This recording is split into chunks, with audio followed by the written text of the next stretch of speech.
Le semi-mécanisé n'est pas encore répandu chez les producteurs béninois.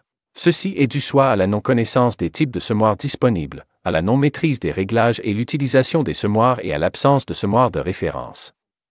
Par ailleurs, le non-calibrage des semences constitue aussi un frein à l'adoption du semi-mécanisé. Pour pallier ces problèmes et promouvoir le semi-mécanisé au Bénin, des tests, démonstrations des semoirs en milieu sont nécessaires afin d'avoir des semoirs performants et de référence à proposer aux producteurs. En collaboration avec l'IRC, AIC, le MAEP, TAER et DGR, la Faculté des sciences agronomiques et l'Université d'Abomey-Calavi, FSA, UAC, l'École de génie rural de l'Université nationale d'agriculture, EGR, UNA, et la Faculté d'agronomie de l'Université de Parakou, FA-UP, la SONAMA a décidé d'organiser des tests de différents semoirs.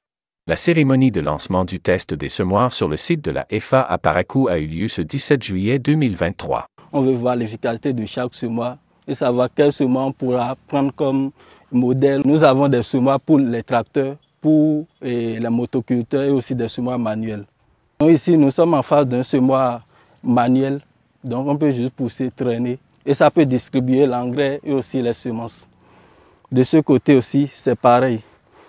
Mais ceci, il faudrait une force motrice devant un motoculteur ou bien un bœuf ou bien les animaux de trait, n'importe quand même pour tirer. Et nous avons un semoir CIA.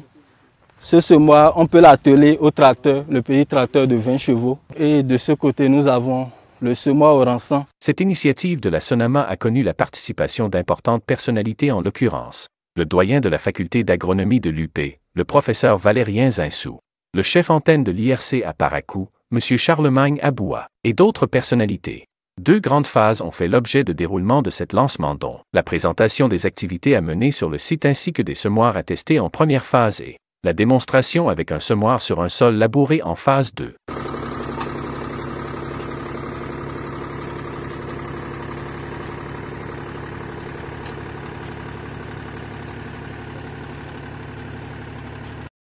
C'est sur les lignes de semis maintenant uniquement on va semer et ce sont ces lignes qui sont labourées. Et il y a maintenant un troisième bloc pour le semis direct.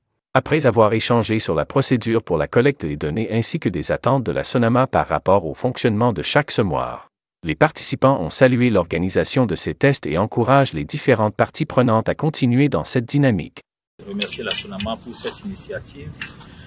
Remercier la SONAMA également pour ce partenariat très visible, aussi bien entre les universités de façon générale, et en l'occurrence l'université de Parakou et l'Institut Recherche Coton. C'est une initiative à saluer et c'est vrai, nous avons eu droit tout à l'heure à une présentation sur les différents types de semoirs. C'est vrai, les semoirs sont déjà accompagnés de fiches techniques qui décrivent, comment on appelle, ce que chaque type de semoir pourrait faire. Mais selon les types de sol, ainsi de suite, on voit un peu non. Donc il faut pouvoir faire ces tests-là qui sont nécessaires. Vous aurez constaté que, comment on appelle, le site sur lequel nous sommes ici, c'est le site de Baka, de l'université de Parakou. Ça témoigne encore une belle fois du dynamisme de la collaboration entre la SONAMA et l'université de Parakou.